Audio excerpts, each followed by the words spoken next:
این برنامه دنباله یه سری برنامه‌ای که ما داشتیم تقریبا سه برنامه پیش بودش که در مورد معماری ایرانی یکی از دوستان اومدن و صحبت کردن و این یه برنامه‌ای که می‌خوایم جمع‌بندی کنیم در مورد این و این معماری ایرانی و ظرفیت پاسخگویی اون رو به مسائل امروزی می‌خواستیم توی جلسه در نظر بگیریم که دوستان به ترتیب که اومدن سخنرانی کردن آقای مهندس محمد برقعی، آقای محمود نراقی، شهرام شکوفنده و ایرج اسفندیاری بودن. مهندس محمد برقعی متاسفانه چون مسافرت بودن نمیتونستن شرکت کنن و بقیه آقایون برنامه رو ادامه میدن. هر کسی قرار شده 20 دقیقه وقت داشته باشه که بتونه اون حرفای جمع‌بندیش رو بزنه در این مورد و بعد از اینکه 20 دقیقه تموم شد بوده یک ساعت ما پرسش و پاسخ خواهیم داشت که هر سوالی 1 دقیقه اون قرار شده بیشتر طول نکشه و حدود 3 دقیقه به این پاسخ دادیم به این سوال بشه پاسخ داد. این کسی که قرار پاسخ بده یا این قرار بده مثلا 2 نفر باشن. محمود نراقی هستم و صحبتایی که میکنم شاید مثلا خیلی از یک جا به یک جای دیگه اشاره میکنم. من 10 سال در ژاپن بودم و شاید 10 سال هم نه فول تایم بلکه شاید بگم دبل شیفت، یعنی روزی 16 ساعت من کار مقایسه‌ای انجام دادم بین فرهنگ‌های ژاپن، ایران، چین، اروپا و کلاً اصلا موضوع تحقیقم راجع به ایران و ژاپن بود و به جاهای دیگه کشیده شد. این خلاصش. ولی حالا من زیاد راجع به موضوع نمیخوام صحبت بکنم. صحبت‌های قبلی که داشتیم من زیاد معماری ایران رو از باغ‌سازی ایران، از شهرسازی ایران جدا نمی‌کنم. واقعا خط کشیدن وسطش خیلی مشکله چون اینا خیلی رابطه نزدیکی با هم دارن و هر کدوم رو هم تاثیر میذارن. یعنی همینجوری از کوچیکش که شروع بکنی، از یه یونیت که شروع بکنی، چطوری لندسکیپینگ باغ‌سازی با ساختمون ترکیب میشه، بعد این چطوری یه یونیت بزرگتر میشه میاد به کوچه و محله و اینها که باز اون هم اینا با هم آمیخته هستن و میاد به شهر باز هم با هم آمیخته هستن. یعنی نمیشه یه خط کشید بگیم که اینجا ساختمون تموم میشه، اینجا لندسکیپینگ شروع میشه، اینجا ساختمون تموم میشه، اینجا شهرسازی شروع میشه. همه یه بخشی از اون مجموعه هستن و با هم دیگه باید کار بکنن. رو حساب خیلی صحبت مفصل میشه و 20 دقیقه زیاد وقت زیادی نیستش. من سعی میکنم صحبت‌ها رو جمع بکنم. یکی مسئله بحث‌های قبلی که بودش رابطه یا صحبت معماری اسلامی و معماری ایرانی و اینها بود که من خیلی با این مسئله اسلامی موافق نیستم. درسته که ما در دوره اسلام هم کارهای خیلی عالی داریم ولی این ادامه همون معماری گذشته ماست. معماری ما تداوم داشته، یه دفعه نبوده که دوره اسلام یه چیزی شروع بشه و درسته که یه سعی کردن که برای ساختمان‌های اسلامی فلسفه‌ای بسازن ولی این خیلی خنده‌داره از نظر من. مثل این هستش که مثلا ما زمانی اتومبیل ساختیم و حالا بیایم بگیم که جاده رو ما برای اتومبیل درست کردیم. یعنی جاده هزاران سال بوده، حالا قبل از اینکه اتومبیل توش باشه اول اسب و گاری و هر چیزی که وسیله نقلیه زمانش بوده تو اون جاده حرکت می‌کردن. حالا بعد اتومبیل اومده اونجا و تو اون جاده حرکت کرده، بعد حالا اون جاده هم تغییراتی واسه خودش کرده. ولی اینکه ما بیایم بعد از اینکه اتومبیل به وجود اومد بعد بگیم که جاده به خاطر اتومبیل درست شد، یه ذره حرف خنده‌داریه. بعد اگر ساختمان‌های اسلامی رو نگاه بکنید با اون اشاراتی که من در دوران در صحبت گذشته کردم، همه از دوران هخامنشی هم که نگاه بکنیم این فرم‌ها، این روابط اینها وجود داشته و چیز تازه در دوران اسلامی نبوده و فلسفه رو بعداً ساختن برای که یک کردیتی به اسلام بدن. کارا خیلی عالی هم شده ولی هیچ ربطی به اسلام نداره. این ادامه گذشته هست و من با کاملا، چون هر صحبتی هم که من میکنم نقطه نظرهای شخصی خود من هست. موضوع اینقدر بزرگ هست که واقعا نه با این چند جلسه نه با یه جنبندی 20 دقیقه‌ای میشه اینو حلجیش کرد.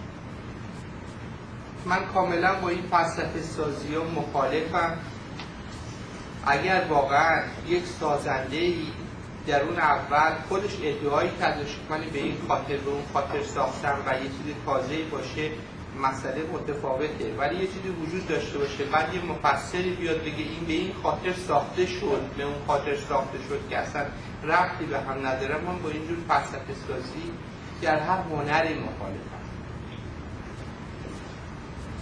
و مطلب بعدی که به نظر من مهمه، در هر فرهنگی خب معماری وقتی که زمان جلو میره تحول پیدا میکنه و باید هم پیدا بکنه، اصلا نباید یه جا ثابت بمونه.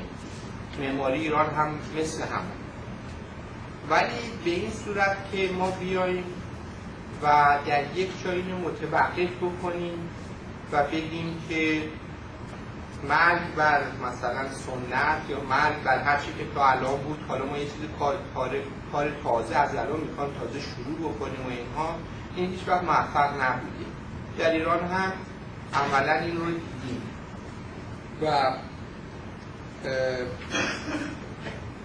در یه زمانی یک دفعه همه چی رو کنار گذاشتیم و کارایی کردیم که نتیجه‌اش هم دیدیم. مثلا ساختمان‌های ما خیلی در ارتباط با طبیعت ساخته میشد، یک دفعه اومدیم اونها رو همه رو کنار گذاشتیم، ساختمان‌های ساختیم که یک دیوار این ور اون ور، یک طرفش هم یک پنجره بزرگ آلومینیومی تمام شیشه و اصلا با زندگی ما درست نبود، کار نمی‌کرد، با طبیعت ما کار نمی‌کرد و نتیجه‌اش هم اون شهر زشت مثل تهران اینها شد. و که نتیجه این بوده که یک کاری رو به جایی که درست ترش بکنیم یک بار کنار گذاشتیم و یک کار بسیار خرابی رو شروع کردیم. من بیشتر اینو ناشی از خیلی از خودمون تعریف نکنیم، مردممون میدونن. با اینکه من مثلا خیلی چیز بسیار چیز هستش که در فرهنگ ایرانی بهش افتخار میکنن، ولی یه اشکال کلی که ما داریم همه چی رو سیاه یا سفید میبینیم، یعنی یا باید سیاه باشه یا باید سفید باشه. یه موقع ما مثلا مسلمون هستیم، اگه مسلمون نیستیم ضد اسلام هستیم.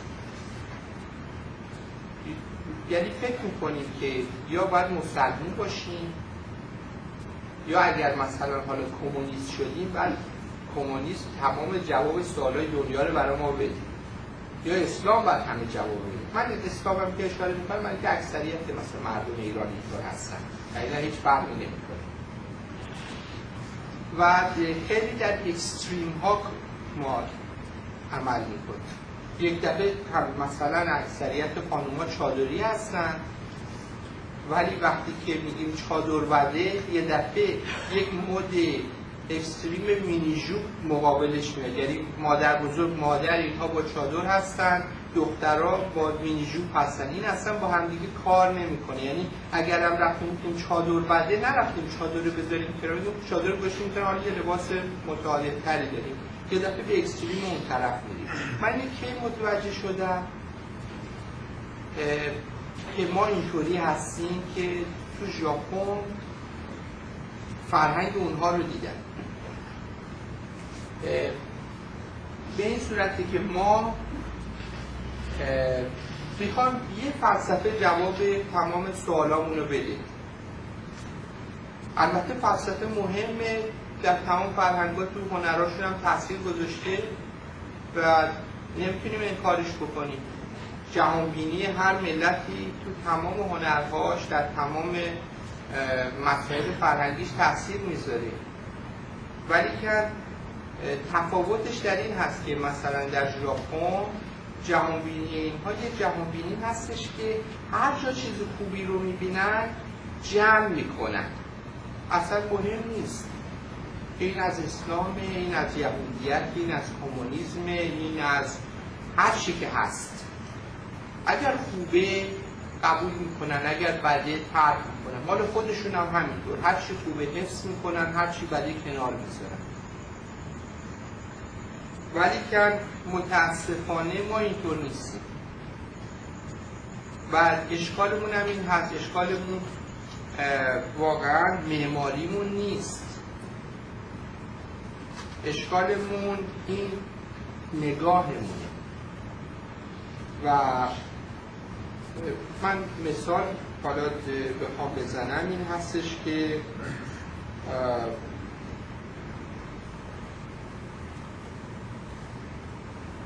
مثلا فرض بکنید که حالا خیلی خنده‌دار باشه، ما هزاران ساله که آفتابه میسازیم، هنوز در میسازیم، همون جور هم میسازیم. سر مثلا این که توالت این شکلی باید باشه یا اون شکلی باشه بحث هم میکنیم که مثلا توالت ایرانی اینجوریش خوبه، توالت فرنگی ایرادش. ژاپنی هم مثال که پیش پا افتاده ها، توالتشون مثل توالت ایرانی رو زمین و همون یه سوراخی رو زمینی از قدیم بوده و همونجور به همون ترتیب میشیم. وقتی که دستمال توالت درست شد، دستمال توالت قبول کردن.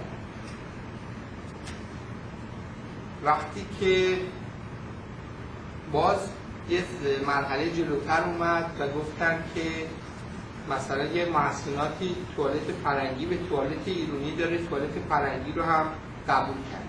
بعد اومدن بررسی کردن دیدن نه مثلا شرقی ها بعضی طهارت میگیرن و اینها و کار خوبیه. اومدن این دوتا رو با هم ترکیب کردن، دستی که خودشون یه توالتی مثل توالت ما داشتن، اومدن این دوتا رو با هم ترکیب کردن، یه توالتی درست کردن که نه بدیهای توالت سنتی شده داره. یعنی به این صورت که بگم، یعنی توالت فرنگی رو گرفتن، طهارت که در کشور شرقی دیگه بود اون هم گرفتن که دستگاه درست کردن که بدون دخالت دست طهارت هم بگیرن. هم یعنی خیلی راحت چند تا چیز رو با هم ترکیب کردن و هیچ تعصبی هم راجع بهش نداشتن. حالا ما، یعنی ما که میگم به طور کلی میبینیم که مسافرت هم که میکنن، حتی مثلا مقامات عالی رتبه دولتی و چه اینها باز که خارج میدن دنبال اون واقعی میگردن و چی هستشون و یه طوری هست برصورت مشکل داریم. من بحثم در این هستش که معماری ایران اون روحش بسیار زیباست و بعد حفظ بشه و با فرهنگ و طبیعت و اینهای ما سازگاری داریم. ولی که اگر اشکالات تکنیکی داریم که داریم اصلا ربطی به اون فرهنگ‌ها و روابط داخلی ساختمونی نداره، همه جا حل کردن، ما چرا نمیتونیم حل بکنیم؟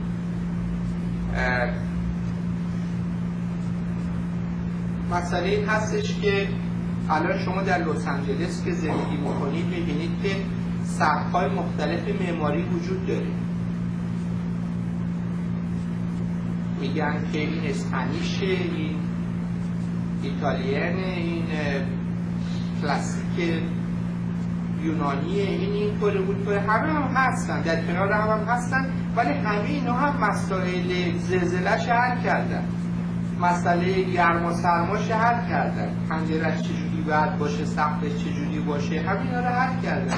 ما چطوری هستیم که اگر مثلا راجع به معماری سنتی خودمون یا معماری از قدیم داشتیم صحبت میکنیم میگیم که ها چون این مثلا حالا اینطوری همش باید دور بریزیم. من با این مخالفم و بهانه های هم میاریم، مسائلی هم میاریم که نمیدونم این نمیدونم درینجش کار نمیکنه، اون نمیدونم توالت نمیتونی توش بذاری، حالا اگه بخوایم لوله رو از تو این دیوارا رد بکنیم چه مسئله داره.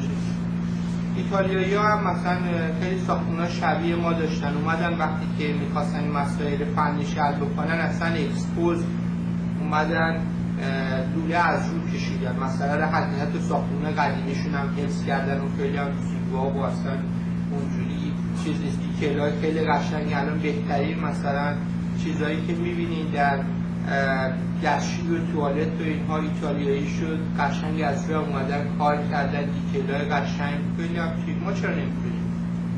و مسئله اینو میگم که اصلا سوال این که معماری ما در امروز کاربرد داره یا نداره، خود این یه سوال خنده‌داره. برای اینکه معماری ما در هر چی که در امروز داشتیم نقش داره. حالا معماری که جهانی شده و ملت‌های دیگه از ما خیلی یاد گرفتن، خیلی المنت‌های معماری ایرانی رو در معماری‌های دیگه می‌بینیم و امروز هم داره به کار میره. اینکه ما بیایم الان سوال بکنیم آیا کاربرد داره یا نداره بسیار خنده داره. فقط به این نکته اشاره می‌کنم که وقتی که اسلام به ایران اومد اینقدر اینا شیفته معماری ایران بودن که اینا شروع کردن خودشون برای خودشون هم ساختن و یاد گرفتن و حتی اینو پخش کردن در دنیا و تا اسپانیا هم این معماری رو بردن. نمونه هم بسیار زیاد هستش و معماری که در اون موقع اینها با خودشون از ایران به اسپانیا بردن ادامه دوره ساسانی هستش. کاملا فرم ها، روابط پلان ساختمون ها اینها ادامه معماری ساسانی ایرانی است و تا امروز هم میبینیم دارن اینو به کار میبرن، یعنی دور و بر خودمون همینجوری داریم میبینیم ولی نمیدونیم که ریشش هم مال خودمون. از درنچه سوالی که آیا کاربرد داره نداره بسیار سوال بیهوده‌ایه به نظر من. کاربرد داره، فقط ما باید یه مقداری بیشتر فرهنگ خودمون رو بشناسیم. هنوز هم خیلی چیزای جالبی هستش در معماری ایران که به طور محلی باقی مونده. باید یه مقدار آشناسی خودمون رو بیشتر بشناسن و این رو عمومی ترش بکنن. ما اشکالی که داریم اینه که همه این تاثیر رو در معماری جهان داشتیم ولی هیچ وقت از هویت خودمون دفاع نکردیم که این رو به عنوان یک هویت ایرانی نشون بدیم. فقط من میگم اینا رو از هم جدا هم نمی کنم، فقط مثلا یه ساختمون نیست، بعضی از روابط داخلی هم هستش و در ضمن به فرض بکنیم به اروپا یا به هند هم ختم نمیشه. حتی تا ژاپن هم فرض بکنیم کلمه بازار یه واژه فارسیه و میدونیم به چی هم بگیم ما بازار. در ژاپن هم اینو دارن و همونطور بازار میگن و کاملا هم به اون ترتیبی که می‌نویسن، چون 3 تا الفبا دارن، اون الفبایی که برای نوشتن بازار استفاده میکنن کاملا خارجی بودن این رو نشون میده. این کانسپت بازار رو گرفتن. ایوان حتی تا چین الان دیگه خیلی راحت شد. این صحبتی که من می‌کنم میتونید برین روی اینترنت هر کدوم این کلمات رو بزنید ببینید چه چیزایی میاد بیرون دنبالش بگیرید. تا چین هم ساختمونایی که ایوان دارن اینها و مشخصا ایوان بهش میگن هست. وقت خیلی اشاره کردن که کم هستش و اینها و موضوع زیاد هست و این من فقط اشاره میکنم این که مثلا در پارک ها و اینها کیوسک درست میکنن. کیوسک از پوشک ایرانی گرفته شده و ما در وسط باغ‌ها اینها درست می‌کنیم. حالا در فرانسوی‌ها گرفتن، بعد حالا کیوسک به صورت کنار خیابون و اینها می‌بینیم، کیوسک روزنامه فروشی یا اینها و در باغ‌ها استفاده می‌کنن. در انگلیس هم هستش، این از ما گرفتن. خیلی چیزا هستش. فرض کنیم ما آسیاب‌های بادی داشتیم، کسانی بودیم که اصلا از نیروی باد استفاده کردیم، به طبیعت خیلی نیروی طبیعت اهمیت میدادیم. اینها خودمون الان دیگه نداریم، یادمون رفته که ما این بانی آسیاب‌های بادی بودیم، بلندی ها ادامه دادن. یا روز گاردن رو قبل از این که کسی دیگه اصلا در دوران باستان ایرانی ها اولین بار روز گاردن رو درست کردن، بعد به بابیلون رفت. داستان تاریخیش هم همه هستش و ادامه پیدا کرده. باغ وحش‌های طبیعی، پارک‌های طبیعی که حیوانات آزاد هستن، اینها ما در دوران باستان درست کردیم. حالا مثلا در شهر بزرگ دنیا می‌بینید. بوتانیکال گاردن اول ما درست کردیم و اویاری که پرنده ها رو نگه می‌دارن، ما باز اولین کسانی بودیم که اینو درست کردیم. یا فیشپان که در ژاپن و چین می‌بینیم، در ایران اولین بار اینها درست شده و اونا خودشون هم همینها رو، یا لوژیا یا بالکنی، اینها اگه تاریخش نگاه کنید در ایران بسیار قدیمی‌تر از این هستش که در اروپا پیدا شده باشه و همینطور در چیزهای دیگه معماری، مثلا درهایی که برای محافظت پنجره که باز میشه اصلا به پرسیانا معروف هستش که کاملا از کلمه پرشیا گرفته شده. و من دفعه پیشم راجع به پارادایس صحبت کردم که اصلا کانسپت باغ و صحبت و بهشت و اینها هستش که بازم یک کلمه انیسپری و فارسی هستش. موضوع زیاده، ما خیلی تاثیر داشتیم ولی که خودمون فرهنگ خودمون رو درست نمیشناسیم و این واقعا تأسفه. من امیدوارم که هنوز اون چیزایی که در معماری ایران هست و کسان دیگه نفهمیدن و استفاده نکردن، ما اول استفاده بکنیم و برنده رو ما بذاریم روی میز. وای نستیم که تیکه از فرهنگ ما استفاده بکنن و همینطور بی‌هویت بخوان ادامه بدن. خیلی مشکل برای مهندس شخصی شد. من خواهش میکنم شما 20 دقیقه وقت داریم و من 2-3 دقیقه قبل از این رو بهتون اشاره کنم. چند دقیقه خواهش میکنم.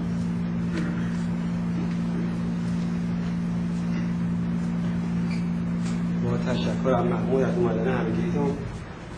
بحث درباره معماری ایرانه که 2 جلسه قبل بوده. نمیدونم بعضی از شعرها آشنا نبودیم.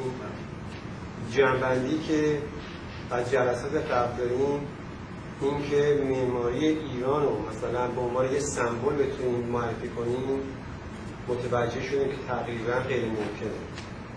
به خاطر اینه که ایران با وسعت کمش آب و هوای متنوعی داره. یعنی ما گرم و خشک رو داریم، گرم و مرطوب رو داریم، معتدل و مرطوب شمال داریم، سرد و خشک رو داریم و به هر صورت شما وقتی منطقه آسایش رو از نظر علمی مورد مطالعه قرار میدیم، میبینیم که اون منطقه آسایش رو قرار میدیم تو هر کدوم از این مناطق فرم معماری جوابگوییش متفاوته و حتی متریالی که استفاده میکنن متفاوته.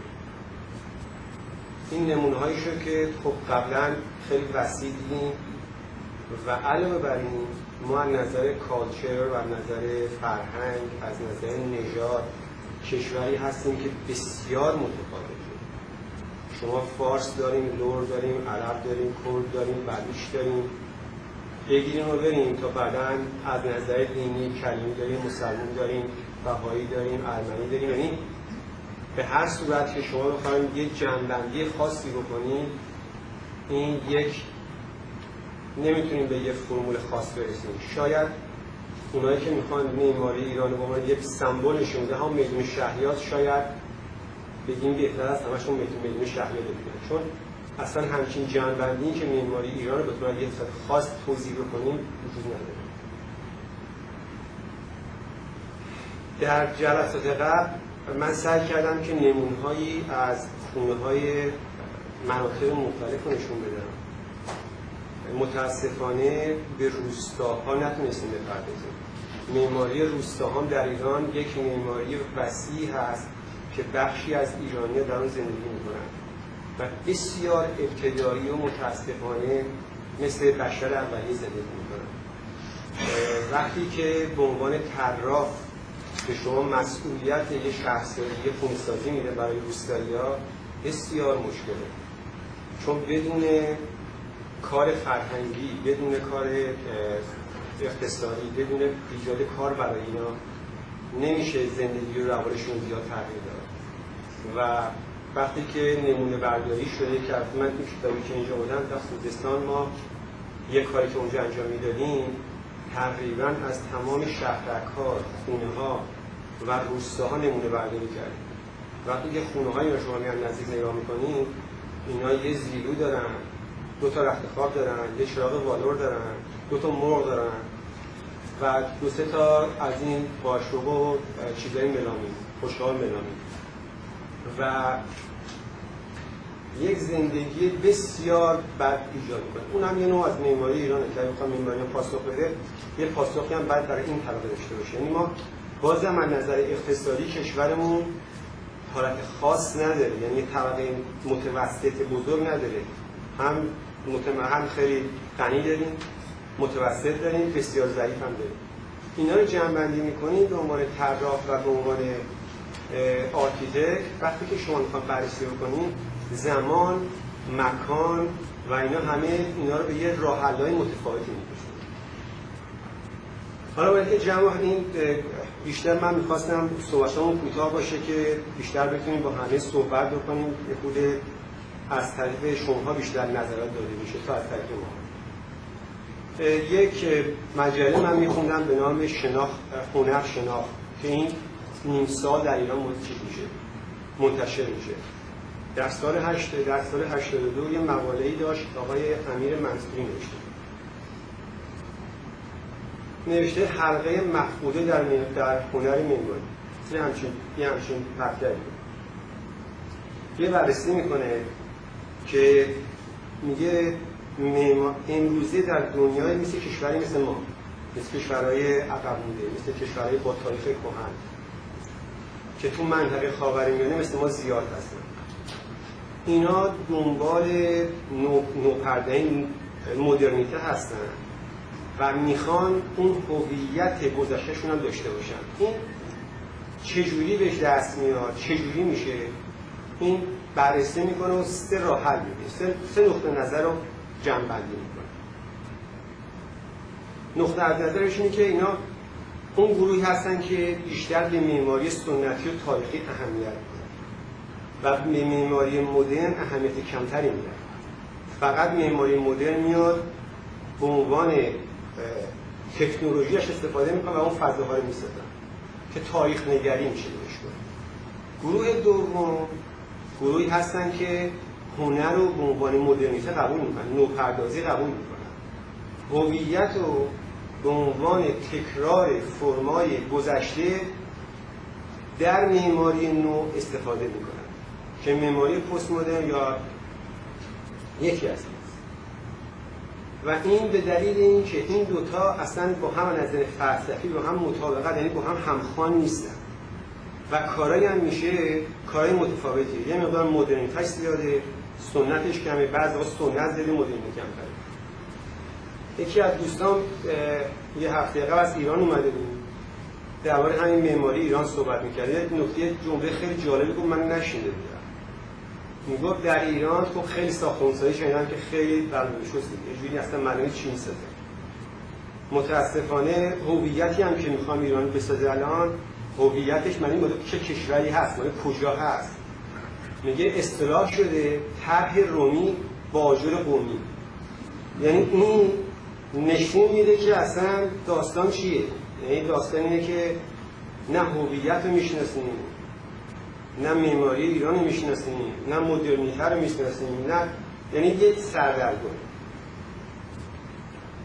مسئله سومی که ایشون بررسی میکنه میگه که اصول شناخت هنر سنتی.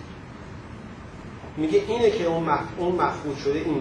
چه نظر میده؟ میگه که اون اصولی که اون گذشته های ما به وسیله اون اصول زیبا سازی میکردن، اگه ما اون اصول رو بشناسیم الان میتونیم زیبا سازی کنیم با تکنولوژی، با زمان خاصه. و این میگه که اون پیوستگی که ما میگیم گذشته و حال باید داشته باشه اینجا انجام میشه. این البته این اصول زیباشناسی سنتی، خب اینم خودش میگه خیلی هنوز جای صحبت داره، و خیلی میشه روش بحث کرد که این به تاریخ تمدن و سنت خیلی به چیزای تاریخی و جغرافیایی مربوط میشه و کلی. یه دید دیگه هست، دید رشنالیزم یا یوروپیان رشنالیزم که روسی و برادران کریه اونجا مطرح می‌کردن، که منم خیلی خلاصه میگم چون هر کدوم از اینا بخوام توش بریم خب بحث داره و نمونه داره و اینا نمیشه اونجوری بررسی کرد. اونا میان میگن که ما هویت رو یا بخوام که پس اگر بخوام تداوم رو حفظ کنیم، دو تا مثال میزنن. میگن مدل and typology یا تایپ. میگن مدل همون چیزایی است که ما الان گفتیم، همون نمونه‌های سنتی هستش که به صورت شما شکل ظاهر میان کپی میکنه. یعنی درست همون شکل سابق رو میان در معماری کپی میکنه و میذاره.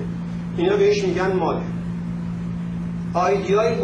ایده بزرگو که همین آقای منصوری میگه اصول زیباشناسی، اونا تایپولوژی میگن، میگن با مطالعه وقتی که شما تایپ رو استفاده میکنید، تایپ چیز نیست، آیدیاست، تکرار نیست، مثل کورتیار، درونگرا، کرونا. اینا میگن که این طراح وقتی که بهش حیات میگیم، حیات خاصی نیستش کنترل کنه، یه ایده است، یه برخورد کوچه، اینا یه حرکت‌هایی است که یه ایده‌های کلی باشه. مسئله بعدی می‌خواستم بگم مسئله تادواندو بود که من خب کارشو با تمپلش نشون دادم.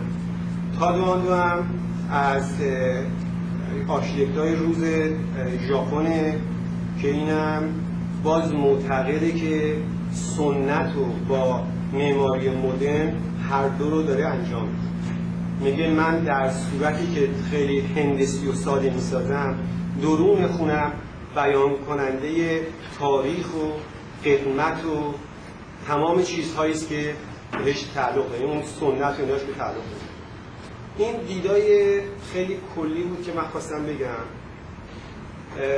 و بعداً من فکر میکنم چون دیتیل‌تر نمیتونم برم، البته یه مقدار جملاتی از اینا همه من جمع کردم که فکر میکنم دیگه برای این جلسه بسته، ولی من خواستم بگم درباره معماری ایران که اینکه یه چیز خاصی بگیم، یه فرمول خاصی بگیم امکان نداره و اینکه در یک روندی الان خوشبختانه داره جلو میره. در ایران بسیار آرشیتکت‌های بچه‌ها خیلی دارن کار میکنن، کتابای خیلی خوب داره مطالعه میشه، نمونه برداری‌های سنتی داره داکومنت میشه، خیلی کمک میکنه به عنوان کسایی که بخوان تحلیل کنن.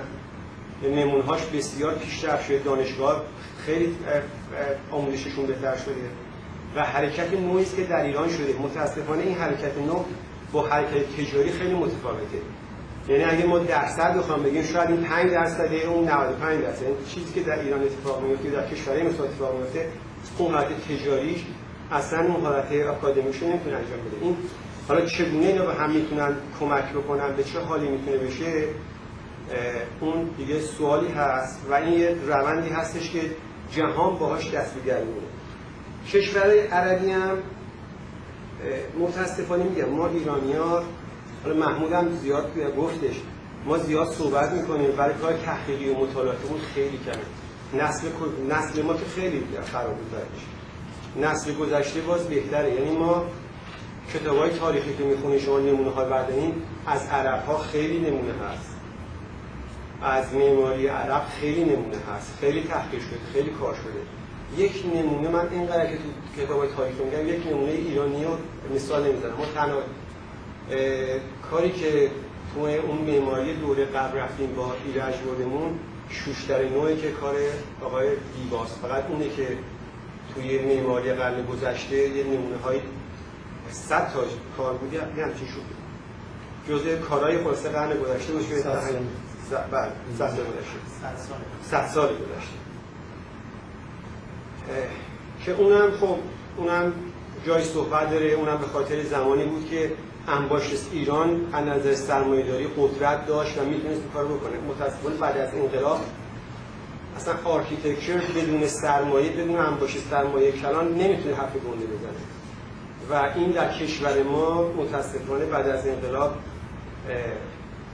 نیست. یعنی اون حالت انسجام و ارگانیزیشنی که بتونه بچه‌ها حرفشون رو بزنن، عاشق حرفشون بزنن، وجود نداره تقریبا. در عربام میشه گفتش که با حسن فتحی شروع میشه. حسن فتحی در سال 1930 وقتی که مصر زیر نفوذ بیگانه بوده و معماریشون خیلی مثل خود ما بوده، مثل خود ما میشه که خیلی بی‌در و پیکر و بدون هویته. این برمیگرده مثل جلال احمد، ما برمیگرده راست میزنه دیگه، میره میگه که آقا ما سنت داریم و ما معماری داریم، میره معماری عربو بشناسه، نمونه‌های سنتی میگیره و پافشاری میکنه و میسازه و میگه بعد برگردیم به گذشته و تقریبا دیدی که ما اینجا بخوام بکنیم دید اولی که تاریخ داریم برمیگرده به گذشته برمیگرده. یکی از شاگرداش الوکیل اونم همین کارو میکنه ولی به خاطر سرمایه میاد عربستان یه کارهای بزرگتر میکنه. بعد از اینا یک آرشیتکت به نام بدران که میاد نمونه کاراش هم هست، اون میاد خط رو تغییر میده و تقریبا برمیگرده به رشنالیزم مثل روسی، مثل یوروپیان نشنالیزم، میاد تایپولوژی رو مطرح میکنه، میاد برمیگرده تو کشورهای عربی و شروع میکنه میگه ما نباید تکراری فرم کنیم، میاد برمیگرده میره معماری اصلی خودش رو میشناسه، میبینه که با محیط فرق میکنه، با فرهنگ فرق میکنه، هر گوشش با هم متفاوته، اونجور نیستش که بتونیم نسخه بدیم که اینو بشیم و شروع میکنه تحقیق کردن و کار کردن که متاسفانه خب همه اینا رو بخوام الان مطرح کنیم نمیشه. من خواستم یه بیگ آیدیا بدم و خیلی هم خوشحال میشم که با همه از همین با هم صحبت بکنیم که نظر هم دیگر بدیم. مرسی. در مورد 6 دقیقه کم صحبت کردیم، پس فرصت بیشتری که شما بتونید نظر بدید. از مهندس ایرج اسفندیاری من توضیح دادم کامل که میگیم باید انتظار داشته که توضیح زیاده. من به خاطر مقررات جلسه گفتم وقتی یه فلایر رو اعلام میکنیم باید فلایر رو دنبال میکنیم. من برای خودم نگفتم که من وقت میکنم. من جلسه واقعا با تمام این جلسه تا پا از تذکر شما خیلی ممنون. مهندس ایرج اسفندیاری شما 20 دقیقه وقت 26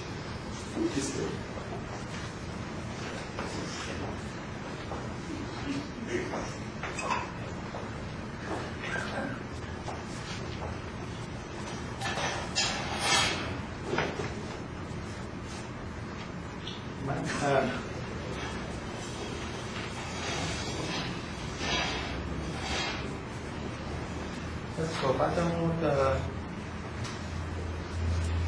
با این موضوع بخوام شروع کنم که در واقع تو صحبتی که ما قبل از جلسه یعنی در جلسه که نشستی که با دوستان داشتیم و انجام دادیم گفتیم که برای که مطالبی رو که ارائه میکنیم مفهوم تر باشه بهتره که مشخص بکنیم که راجع به معماری ایران چه فکر میکنیم و بعد بر اساس از چه زاویه‌ای به معماری ایران نگاه میکنیم و بعد بر اساس اون نظر خودمون رو ارائه کنیم که آیا این معماری امکان کاربرد با امکان کار کردن با مسائل امروز رو داره یا نداره، کم‌وکاستی‌هاش چیه، اگر داره چگونه داره و اگر نداره چرا نداره. برای این مطلب من برای که خیلی مشخص به این موضوع برسم و برخورد بکنم، معیاری رو، اون معیار و محکی رو که در اساس اون نظرم رو میسنجم رو مطرح میکنم و بعدم نظرم رو در این مورد اعلان میکنم. این معیار و محکی که من در نظر گرفتم عمدتاً برمیگرده به مسئله‌ای که امروز در واقع میخوام بگم که همه جهان گریبانگیرش هستن و این مسئله بزرگ همه جهان گریبانگیرش هستن. تمام اتفاقاتی که امروز می‌بینیم در دنیا میفته، مسائل تروریسم، خود تروریسم و غیره صحبت‌ها، همش برمیگرده به جدال بین سنت و مدرنیته. این اون معیار و محکی است که من بر اساس اون میخوام حالا معماری ایران رو خود عنوان معماری ایران هم یه چیز خیلی وسیعیه که حالا میتونیم دقیقا اسم معماری ایران روش بذاریم. برای اینکه من معتقد هستم که معماری ایران، یا اگر حالا بازم بخوام خلاصه این موضوع رو بیان بکنم، اون چیزی که در واقع میشه بهش گفتش که جوهر معماری ایرانه، در واقع این خصلتیه که در تمام طول تاریخ معماری ایران تونسته خودش رو با تمام فرهنگ‌های گوناگونی که باش برخورد می‌کرده همراه بکنه، منطبق بکنه و در واقع از اونها بگیره و آنچه که از اونها میگیره در واقع به نوعی از آن خودش بکنه و چیزی بر اساس اون چیزایی که گرفته به نام خودش تولید بکنه. از دوران هخامنشیان و حتی پیش از اون ایرانی‌ها با تمام مدال گوناگونی در اطرافشون بودن، سومری‌ها، نمیدونم بابلی‌ها، اینا بدبستون فرهنگی داشتن و مسلماً در این بدبستان‌ها از همدیگه تأثیر پذیرفتن. بنابراین نمیتونه بگیم که همش هر آنچه هست مال ایران بوده، هر چیزی در دنیا گسترش پیدا کرده معماری ایرانه، چنین چنان. بیش از 200 سال بازماندگان اسکندر سلسله سلوکی‌ها در ایران حکومت کردند و فرهنگ یونانی رو به ایران آوردن و بعد به تدریج این فرهنگ یونانی با فرهنگ ایرانی آمیخته شده و چیزی ازش در بیرون اومده که شاید امروز مثلا بتونیم بهش اسمشو بذاریم معماری و فرهنگ ایرانی، ولی به هر حال آمیخته از همه اینها. یا سلجوقی‌ها بازماندگان مغول‌ها بودن در ایران سالها حکومت کردن و بعدم صفویه اصلا در دربارشون همه ترکی صحبت می‌کردن. نزدیک 250 سال، نزدیک 2 قرن و نیم در ایران حکومت کردن و از فرهنگ عثمانی گرفته تا فرهنگ پرتغالی در جنگ شاه عباس با پرتغالی‌ها بسیار از اینها چه گرفته ایده و به هر حال بدبستون‌های بوده دیگه. به اضافه اینکه اصولاً در دوران صفویه به طور کلی ایران رابطه‌اش خیلی گسترده‌تر میشه با اروپا. میسیونرهای اروپایی میان به ایران و کلی روابط رفت و آمد در واقع بین اینها پیدا میشه که مسلماً در حال اینا تاثیر داره و تاثیرش در معماری صفویه به خوبی می‌بینیم. مثلا آلی قاپو خیلی متأثر از معماری اون دوران اروپا یا چهلستون. حالا در حال چیزی که خواستم در ارتباط با این معیاری که برای سنجش معماری ایران مطرح کردن که در واقع به طور خلاصه گفتم این جدالی است که امروز در تمام دنیا بین سنت و مدرنیته برقراره و بسیاری از روشنفکران ایرانی اعتقادشون بر اینه که ما اگر که بخوایم وارد جریان جهانی که در جریان هست بشیم، باید از این سنت گذر بکنیم به مدرنیته و باید وارد این جریان بشیم. و به طور کلی ایران اضافه بکنم که مسئله سنت خیلی همراه با مسئله هویت و باز هم این رو اضافه بکنم که به اعتقاد من بیشتر کشورهایی که از ملت‌های بیشتر ملت‌هایی که از نظر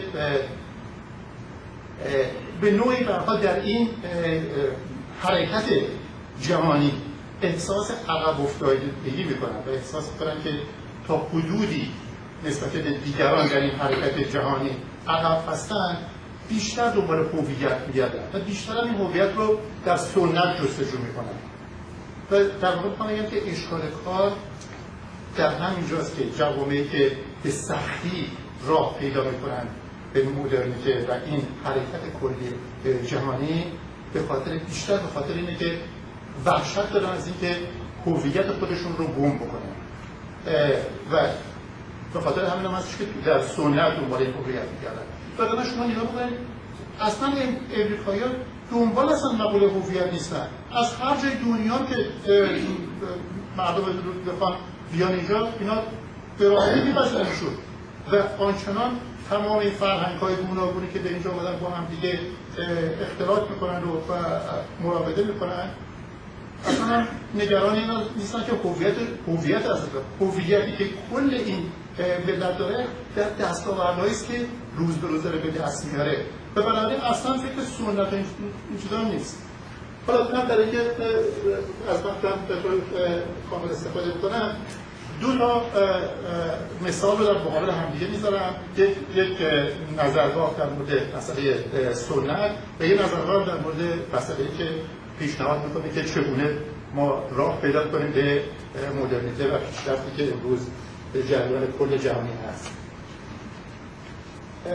در مورد مسئله سنت این مطلب رو وارد داشته من به طور مفصل خوندم، یک تیکش رو فقط اینجا دوباره میخونم فقط برای اینکه وارد این بحث بشیم. سخن گفتن از سنت، سخن گفتن از اصول دگرگونی ناپذیر سرچشمه بهشتی است و کاربرد آنان در لحظه‌های گوناگون زمان و مکان و همچنین است سخن گفتن از اصول مسلم و فرم‌های مقدسی که به وسیله آنان این اصول به انسان رسانده می شود و از این راه آموزش‌های سنت در درون انسان واقعیت می یابد. سنت آنگونه که اینجا تعریف شد نه عادت است و نه سبکی گذردهنده از دورانی گذرا. سنت که بنیادی ترین عنصر آن مذهب به مفهوم جهان شمول آن است، در درازای تمدنی که به وجود آورده و مردمی که برای آنان اصل تقوا راهنما است ادامه دارد و حتی هنگامی که به ظاهر از بودن باز نیستد تماما نمی‌میرد، بلکه تنها سایه زمینی آن ناپدید می‌گردد و در آن هنگام خود سنت در واقعیت روحانی و جوهرینش به سوی سرچشمه آسمانی خود باز می‌گردد. سنت دریافت شده بدین گونه ایده حاکم بر جامعه‌ای بهنجار و اصل جانبخش تمام زندگی یک قوم است. جایی که سنت حکم‌رواست، یعنی تمدن‌ها یا جامعه‌های سنتی که در بیشترین بخش از سراسر تاریخ فرمان رانده‌اند، هر جلوه‌ای از زندگی وابسته است به اصول روحانی. در حقیقت هنرها از مهمترین و مستقیمترین پدیدارهای اصول سنت هستند، زیرا انسان درون فرم‌ها زندگی می‌کند و برای آنکه به سوی تعالی کشانده شود باید به فرم‌هایی که پژوهش کهن‌الگوهای متعالی هستند احاطه شده باشد. این بینش در واقع سنتی در مورد حالا چون آخرش در حال مسئله فرم و معماری میرسه، اینو از کتاب سنس آف یونیتی من ترجمه کردم که تمام در اساس اون بینش و این کتاب بر اساس سنت که اینجوری تعریف می‌کنه. مطلب دیگه‌ای که در واقع میخوام که نقطه مقابل این مطلب هست، نکته است که از یک گفتگو، یک مصاحبه‌ای که با آقای عباس میلانی رو اگر بشناسید، ایشون به حال روشنفکر محقق اجتماعی هستش و در مورد مسائل اجتماعی ایران خیلی نظر میده و اخیراً هم احتمالاً ممکنه راجع به کتابی که راجع به امیر عباس رومیدا نوشته بوده بشناسیم. خیلی خلاصه من راجع به سابقه عباس میلانی هم بگم. عباس میلانی از نظر فکری جز اون گروه دانشجویانی بودش که بعداً به رهبری پرویز نیک‌ها اومدن به ایران و جز اون گروهی بودن که در ترور 21 فروردین در افشا قرار بودن و به هر حال توی اون جریان‌ها به زندان افتادن و بعداً بقیه حالا دیگه جریان بعد شد میدونید خودتون بهتر. حالا در مورد در این گفتگو از عباس میلانی سوال شده، حالا سوال کننده این رو داره میگه، به مفهوم دیگر میتوانم برگردم به این سوال که با توجه به صحبت آخرتان و خوشبینی‌هایی که ابراز کردید، آیا میشود گفت که ما در پایان قرون وسطای خودمان هستیم؟ عباس میلانی جواب میده به نظر من بدون شک با اینکه در حکومت ولایت فقیه نقش رهبر پدیده برخواسته از دوران ماقبل مدرن است، یکی از مهمترین وجوه تجدد جانشین کردن قرارداد اجتماعی است به جای مشیت الهی و مشروعیت الهی.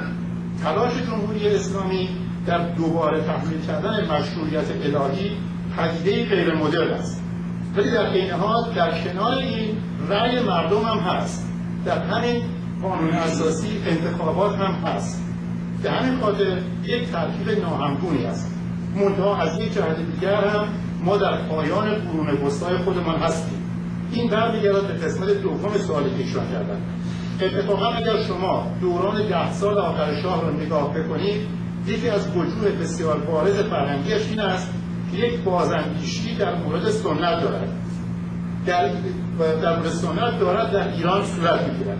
یعنی مثلا نسل اول معمارهای تحصیل کرده اروپا و آمریکا که به ایران برمیگردند، شروع می‌کنند ساختمان‌های آمریکایی در ایران ساختن، سعی می‌کنند خانه‌های شبیه به فرانک لوید رایت در ایران بسازند. حالا بگذارید که اصلا ممکن است این با فضای اقلیمی ایران جور نباشد. آخر دهه 50 و اوایل دهه 60 یک دفعه یک سری از این معمارهای اروپا تحصیل کرده مثل مقتدر شروع می‌کنند به اینکه چرا نیاییم معماری ایرانی را مدرن کنیم. معماری مدرن 1975 ایرانی دیگر معماری کج و موبت مفلوک غربی در ایران نیست. معماری هتل شاه عباس است. شما معماری هتل شاه عباس را مقایسه کنید با هتل هیلتون را که زدن، تمام امیدشان این بود که یک روایت هالیدی این ایرانی درست بکنند. بعد گفتن که چرا معماری ایرانی نداریم. توی نقاشی سنت نقاشی سرخانه پیش آمد، در حالی که موج اول مدرنیسم را در ایران ببینیم تفاوتی با مدل غربیش نمی‌کند. کار سهراب سپهری را نگاه کنیم. کار سهراب می‌تواند کار هر مدرنیستی در هر جای دنیا باشد. سهراب سپهری می‌تواند هندی باشد، می‌تواند انگلیسی باشد، می‌تواند فرانسوی باشد یا هر جای دیگری. ولی زنده‌رودی که اندازه سپهری هم مدرن است، فقط می‌تواند ایرانی باشد. نقاشی‌های زنده‌رودی، نقاشی سبک سقاخانه فقط مدرنیسم برآمده از سنت ایران است، نه مدرنیسم برآمده از اروپا. در حال اینو الان دیگه قطعش می‌کنم. فقط می‌خوام بگم که اشکال کار ما اندیشه این نوع اندیشمندانه. یعنی می‌خوام بگم که اینایی که امروز فکر می‌کنن که می‌تونن سنت رو با مدرنیسم ادغام بکنن و نتیجه گیری بکنن، به نظر من اینا بیشتر در حال باعث میشن که حرکت جامعه به طرف اون جایی که باید بره و به ناچار خواهد رفت کند بشه. نمیتونن متوقف بکنن حرکت جامعه رو، برای اینکه این حرکت طبیعی جامعه است و در اتفاق میفته، ولی فقط باعث کند شدنش میشه. حالا دلیل اینکه میگم باعث کند شدنش میشه، اینجا من مثلا 4 دقیقه وقت دارم یه اسلایدر رو تهیه کردم که در واقع نشون بدم که این قدرت شاه عباسی رو که آقای عباس میلانی داره تاییدش میکنه به عنوان معماری اقام شده سنت و مدرنیسم چه هسته و شما قضاوت بکنید آیا این اون معماری است که در واقع میخواید. و همینطور باز همینطور از این آقای عباس میلانی سوال میکنن مگه مثلا فرض کنید که امکان این که سهراب سپهری انگلیسی باشه، فرانسوی باشه، هندی باشه چه اشکالی داره؟ میتونه ایرانی هم باشه که هست. بنابراین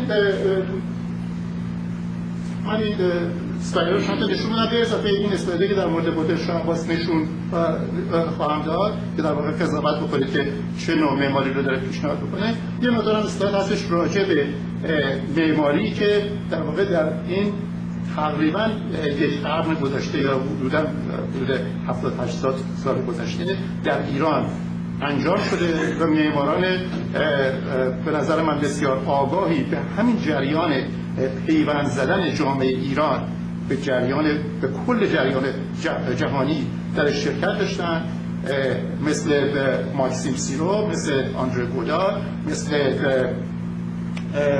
وارتان پتروسیان. اینا کسانی بودن که اومدن به ایران با اندیشه مدرن و شروع کردن کار کردن، به نظر من کارهای خوبی کردن و برخلاف نظر بعضی از دوستان که مثلا فرض کنید که صحبت از این میشه که هر آنچه که در تهران انجام شده از جمله مثلا همین آقای عباس میلانی زشت بوده و چه شده، من معتقد نیستم که اینطوری بوده. حالا یه نمونه‌هایی هم دارم ازش نشون میدم. آنچه که باعث شده که احتمالاً باعث زشتی در شهر تهران بشه این روند بی‌نظم در واقع اتفاقاتی بوده که در تهران افتاده، وگرنه بسیار ساختمان‌های زیبا ما میتونیم پیدا کنیم در تهران در این دوران و با این اندیشه ساخته شده و طراحی شده.